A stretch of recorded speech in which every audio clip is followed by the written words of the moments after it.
बहू, आज मेरा उपवास है। मैंने घर पर पूजा के साथ साथ खाने का भी प्रोग्राम रखा है। 10-15 औरतें शाम को खाना खाने आएंगी, तो उन सभी के लिए गर्मा गर्म हलवा पूरी और चने बना देना।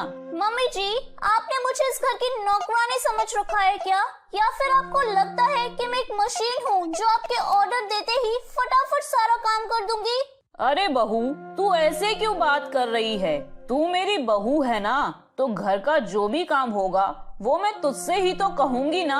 देखिए मम्मी जी, आपका ये ड्रामा मुझे बिल्कुल पसंद नहीं है। महीने के 15 दिन आप उपवास रखती हो और मुझसे तरह तरह के पकवान बनवाती हो। अरे मेरी तो कमर टूट जाती है आपके पकवान बनाते बनाते। उसके बाद स्वीटी मुंह बनाकर अपने कमरे में चली जाती है। फिर मजबूरी में ना चाहते हुए भी शाम को उसे सुषमा और उसकी सहेलियों का खाना बनाना पड़ता है।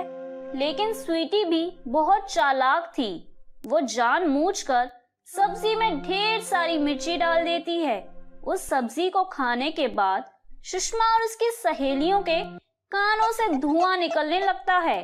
अरे रे, हाय, ये सब्जी है या जहर? इसमें तो ढेर सारी मिर्ची झोंकती है। ओहो, ओहो, मेरा तो मुंह जल गया सुषमा। मैं और बर्दाश्त नहीं कर सकती। सुषमा, तू कौन से जन्म का बदला ले रही है? जो तू इतना तीखा खाना खिला रही है। मैंने तो बहुत अच्छी सब्जी बनाई थी। आप सब ना बूढ़ी हो गई हो, इसलिए आपसे थोड़ी सी भी मिर्ची झिलती नहीं है। खैर मैं क्या करूं, इसमें मेरी कोई गलती नहीं है। देख, ज्यादा चतुर मत बन। तुम बहुओं को मैं अच्छी तरह से जानती हूँ। मेरी बहू भी मुझे परेशान करने के लिए इसी तरह की कलाकारी दिखाती है।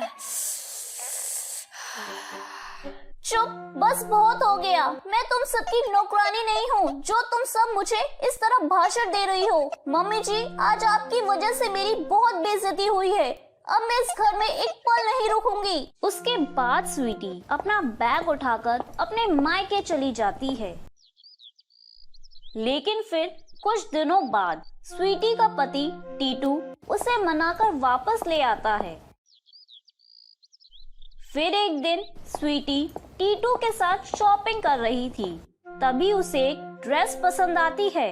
देखो तो टीटू, ये ड्रेस कितनी सुंदर है ना। चलो मुझे ये खरीदनी है, पैसे दे दो। तभी टीटू ड्रेस पर लगी कीमत को देखता है। अरे बाप रे, ये तो बहुत महंगी है।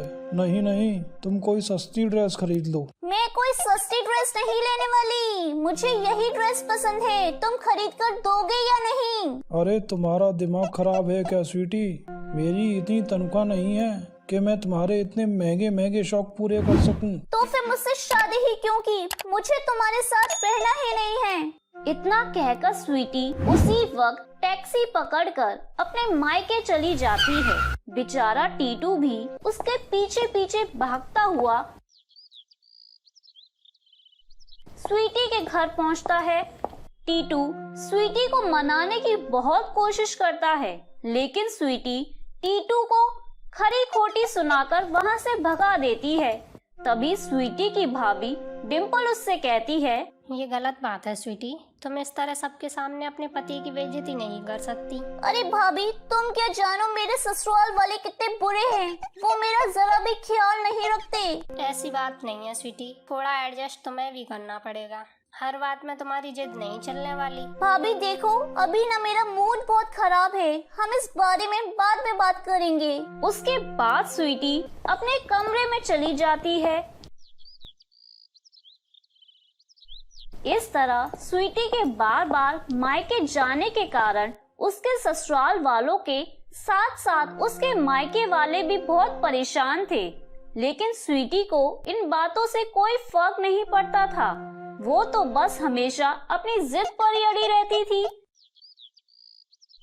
फिर कुछ दिनों के बाद स्वीटी का भाई उसे उसके ससुराल छोड़कर आता है। बहू, तू इस तरह बार बार अपने मायके मत जाया कर। तेरी वजह से मोहल्ले की सभी औरतें मुझे ताने मारती हैं। हाँ बहू, लोगों को लगता है कि हम तुझ पर बहुत अत्याचार करते हैं और इसीलिए तू दुखी होकर मायके चली जाती है।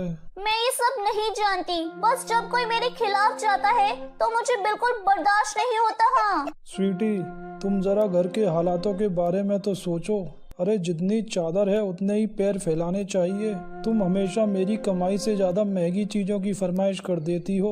अब तुम ही बताओ, मैं तुम्हारी फरमाइशें कैसे पूरी कर सकूंगा?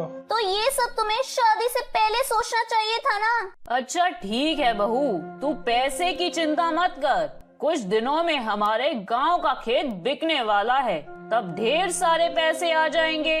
टीटू भी कोई बिजनेस शुरू कर लेगा, तब उसकी भी आमदनी बढ़ जाएगी और उसके बाद तू जी भर के शॉपिंग किया करना, कोई तुझे कुछ नहीं कहेगा। इस तरह घर के सभी लोग स्वीटी को मनाकर उसका गुस्सा शांत कर देते हैं। बेचारी सुषमा स्वीटी को खुश करने के लिए घर के सारे काम खुद करने लगती है और यह देखकर स्वीटी की खुशी का ठिकाना नहीं रहता। स्वीटी अपना ज्यादातर समय मोहल्ले की दूसरी औरतों के साथ मटर गश्ती करने में बिताने लगती है। फिर एक दिन, मम्मी जी, आप पागल हो गई हो क्या? आज आपने सब्जी में नमक की जगह शक्कर डाल दी। ओहो, क्या सोचकर खाना खाने बैठी थी, लेकिन आपने तो पूरे खाने का सत्यानाश कर दिया। माफ कर दे बहू, बुढ़ापे की वजह से मेरी नजर और यादाश्त दोनों कमजोर हो गई है, इसलिए मुझसे गलती हो गई।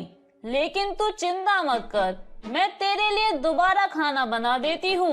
अरे अब फिर से खाना बनाने में 4 घंटे बर्बाद करोगी, तब तक मैं भूखी रहूंगी क्या? स्वीटी, माँ से इस तरह बात करना ठीक नहीं है। बेचारी तुम्हें खुश रखने के लिए घर के सारे काम करती हैं और तुम हो कि माँ पर हुक्म चला रही हो। चलो माँ से माफी मांगो। क्या क्या कहा? फिर से कहना। माफी? मैं तो क्या, मेरी जूती भी माफी नहीं मांगेगी। और तुमने मुझसे ऊंची आवाज में बात करने की हिम्मत कैसे की? ओहो, चलो हटो, इसी वक्त मैं अपने मायके जा रही हूँ। उसके बाद स्वीटी फिर से अपना बैग उठाकर अपने मायके चली जाती है। माँ, मेरे ससुराल वाले बहुत बुरे हैं। वो लोग मेरा जरा भी ध्यान नहीं रखते। अब मैं जिंदगी में कभी ससुराल नहीं जाऊंगी। लेकिन स्वीटी की माँ कोई जवाब नहीं देती। उसके बाद स्वीटी खाना खाने के लिए किचन में चली जाती है, लेकिन वहाँ खाने की कोई चीज मौजूद नहीं होती। माँ, ये क्या, आज घर में खाना नहीं बना क्या? अब क्या बताऊं बेटा, सुबह ही बहू नाराज होकर अपने मायके चली गई है। तू तो जानती है मुझे आंखों से ठीक से दिखाई नहीं देता। मैं और तेरे पिताजी कब से भूखे बैठे हैं, लेकिन तू फिक्र मत कर, मैं तेरे लिए खाना बना देती हूँ।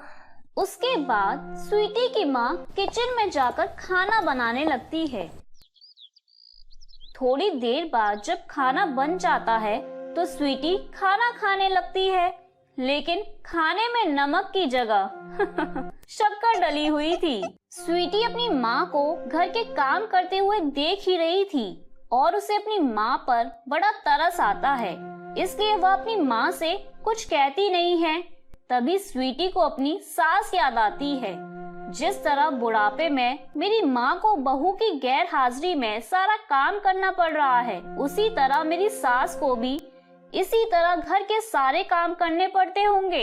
सच में मैं बहुत बुरी हूँ जो अपनी सास को इतनी तकलीफ देती हूँ। इस तरह एक छोटी सी घटना स्वीटी के मन को पूरी तरह बदल देती है और उसे अपनी गलती का एहसास हो जाता है। स्वीटी उसी वक्त वापस अपने ससुराल चली जाती है और उस दिन के बाद से वो अपने ससुराल वालों का खूब ख्याल रखती है और उनसे कभी किसी प्रकार की कोई शिकायत नहीं करती। तो मेरे प्यारे दोस्तों, कैसी लगी आपको मेरी ये कहानी? मुझे कमेंट करके जरूर बताएं और इसे अपने दोस्तों के साथ शेयर करें। और हाँ दोस्तों, अगर आपने अब तक मेरे चैनल को सब्सक्राइब नहीं किया है तो जल्दी से नीचे वाला काला बटन दबाकर सब्सक्राइब कर लें तो मिलती हूँ मैं आप सभी से फिर एक नई कहानी के साथ। तब तक के लिए आप अपना ध्यान रखें। बाय बाय दोस्तों।